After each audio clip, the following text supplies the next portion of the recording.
Satyabama Institute of Science and Technology, Chennai and Sri Perumbudur.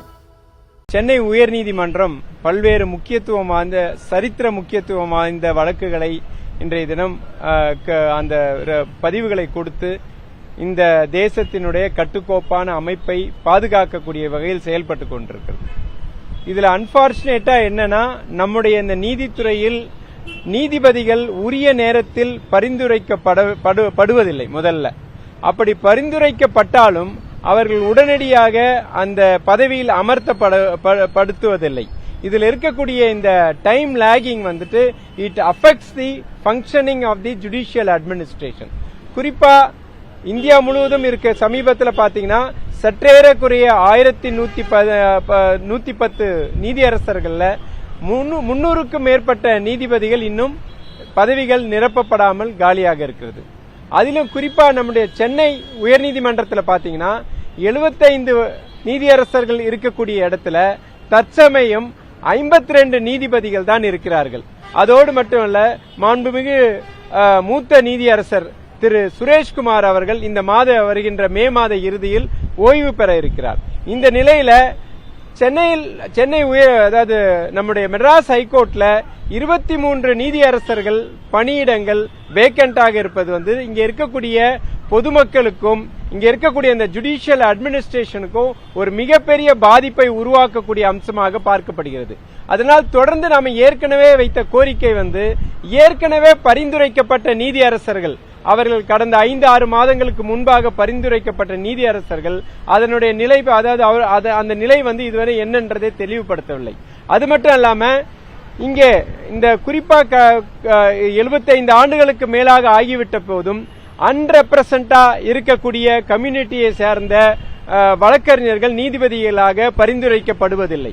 அதோடு மட்டுமல்லாமல் இங்கே அந்த சோசியல் ஜஸ்டிஸ், அந்த ஃபேப்ரிக் ஆஃப் சோசியல் ஜஸ்டிஸ் நிரம்பப்படுத்த வேண்டும் என்ற கோரிக்கை தொடர்ந்து வைக்கப்படுகிறது. அது போன்ற ஒரு பங்களிப்பும் ரெப்ரசன்டேஷனும் நீதித்துறையில் இல்லாமல் இருப்பது இது மிக இந்திய இந்த ஜனநாயகத்துக்கும் நீதித்துறைக்கும் மிகப்பெரிய அளவில் பாதிப்பை உருவாக்கக்கூடிய ஒரு விஷயமாக இருக்கிறது. இதனால ஏற்படக்கூடிய பிரச்சனைகள் பாத்தீங்கன்னா தொய்வலர், அதாவது நீதித்துறையில குறிப்பாக சென்னை உயர்நீதிமன்ற வழக்குகள்ல பாத்தீங்கன்னா பல்வேறு வழக்குகள் இன்னும் அந்த அட்மிஷன் பெறப்பட்ட பிறகு அந்த லிஸ்டிங்ல பிரச்சனை இருக்குது. அது மட்டுமல்ல, அவர்களுடைய அந்த முடிவுகள், அதாவது குறிப்பா வழக்காடிகளுக்கு இது பெரிய பிரச்சனையாக இருக்கிறது, ஒரு சமூக பிரச்சனையாகவும் மாறிட்டு இருக்கிறது. அதனால் நீதித்துறையில் இருக்கக்கூடிய நம்பிக்கையும் குறைந்து கொண்டு வருகிறது. இதை சரி செய்யும் விதமாக தொடர்ந்து நம்ம வைக்கக்கூடிய கோரிக்கை, ஒரு நீதியரசருடைய பதவிக்காலம் முடியும் என்பது திட்டவட்டமான ஒரு செயல்.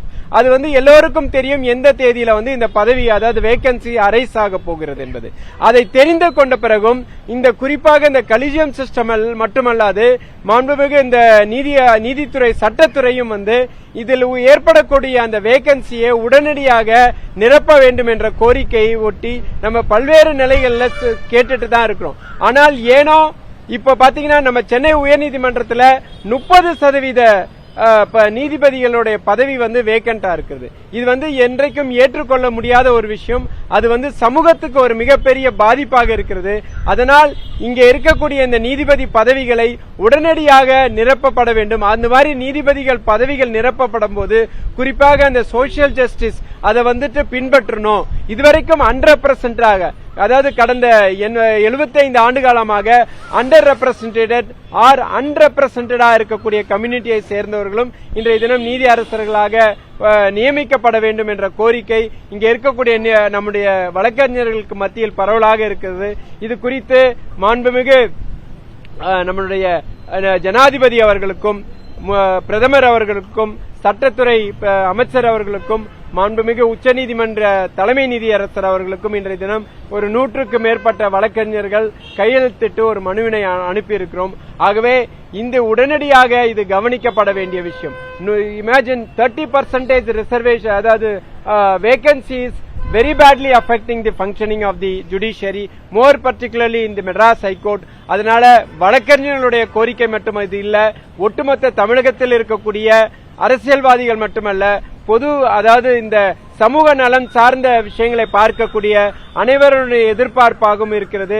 இந்த நீதித்துறை சிறப்பாக பணிபுரிய வேண்டும் என்ற எண்ணத்தில் அனைவருடைய எண்ணமும் அதுவாக தான் இருக்கு. ஆகவே இதை சார்ந்தவர்கள் உடனடியாக இதில் தலையிட்டு இங்கே வேக்கண்டா இருக்கக்கூடிய நீதியரசர்களை உடனடியாக பதவி நியமனம் செய்ய வேண்டும் என்று கோருகிறோம். கிட்டத்தட்ட அதாவது ஒரு விஷயம் என்னன்னா, இவ்வளவு வேகன்சி இருந்த போதும் இருக்கின்ற பின்னணியில கூட பாத்தீங்கன்னா மெட்ராஸ் ஹைகோர்ட் இந்த டிஸ்போசல்ல பாத்தீங்கன்னா முதன்மையாக இருக்கிறது. அந்த வேகன்சியே எல்லாம் இருந்திருந்தா இன்னைக்கு வந்து தமிழகத்தில் இருக்கக்கூடிய வழக்குகள் சற்றேறக்குறைய 3 லட்சம் வழக்குகளுக்கு மேலாக இருக்கிறது. அதையெல்லாம் வந்து முடிவு பெறக்கூடிய விஷயம் வந்து நடந்திருக்கும். இந்த வேகன்சி இருக்கக்கூடிய நிலையிலையும் பாத்தீங்கன்னா தமிழகம் சென்னை உயர்நீதிமன்றம் தான் வந்து டிஸ்போசல்ல முதல் நிலையில இருக்கிறது. இது ஒட்டுமொத்தமா கொலிஜியம் மட்டுமல்ல, குறிப்பா பாத்தீங்கன்னா மத்திய அரசாங்கத்துக்கு பரிந்துரைக்கப்பட்ட மத்திய அரசாங்கத்திற்கு கொலிஜியமால் பரிந்துரைக்கப்பட்ட சில நீதியரசர்கள் அதாவது வழக்கறிஞர்கள் கூட பல்வேறு காரணங்களால், அது என்னன்றது குறிப்பிட்ட காரணங்கள் இல்லை, அவர்களுடைய பெயர்களும் இங்க சென்னை உயர்நீதிமன்றத்தில் பாத்தீங்கன்னா 2-3 பேருடைய பெயர்கள் வந்து இன்னும் வந்துட்டு அந்த பரிசீலிக்கப்பட்டு கொலிஜியம் கிளியர் பண்ண பிறகு கூட அப்பாயிண்ட் பண்ணாம இருக்கிறாங்க. மத்திய அரசு தான் இதை வந்து நியமனம் செய்ய வேண்டும். அவர்கள் வந்து இதுல ஏதோ ஒரு காரணத்திற்காக இந்த நீதித்துறையில் இருக்கக்கூடிய இந்த வேகன்சியை வந்துட்டு சஸ்டெயின் பண்ணுமோ அப்படின்ற நிலைப்பாடு அவர்கள் எடுக்கிறார்களோ என்ற சந்தேகம் ஏற்படுகிறது. ஆகவே ஒட்டுமொத்தமாக இந்த கொலிஜியம் சிஸ்டமோ எல்லாருக்குமே ஒரு விஷயம், குறிப்பா எந்த தேதியில பதவி அந்த வேகன்சி ஏற்படுகிறது என்பது எல்லோரும் அறிந்த ஒரு விஷயம். அப்படி இருக்கும்போது அதற்கான முன்னெச்சரிக்கையோட முன்னேற்பாடுகளை ஏற்பாடு செய்து அந்த உரிய நேரத்தில் எந்த நீதிபதி ரிட்டையர் ஆகிறாரோ உடனடியாக நீதிபதிகள் பதவி நியமனம் செய்யப்பட வேண்டும் என்பதுதான் எங்களை போன்ற வழக்கறிஞர்களுடைய கோரிக்கை. we are intent to file that. நாம ஏற்கனவே இப்ப மனு அளித்திருக்கிறோம். அது பல்வேறு வழக்குகள் ஏற்கனவே தாக்கல் செய்திருக்கிறார்கள். அது இந்த இப்ப குறிப்பாகவும் சென்னை இந்த உயர்நீதிமன்றத்தில் 23 வழக்கறிஞர் நீதிபதிகள் வேகன்சி என்பது வந்து ஏற்றுக்கொள்ள முடியாது. அதை குறித்தும் நாங்கள் வந்து அடுத்து வந்துட்டு பொதுநல வழக்கு தொடரவும் இருக்கிறோம். Satyabama Institute of Science and Technology, Chennai and Sri Perumbudur.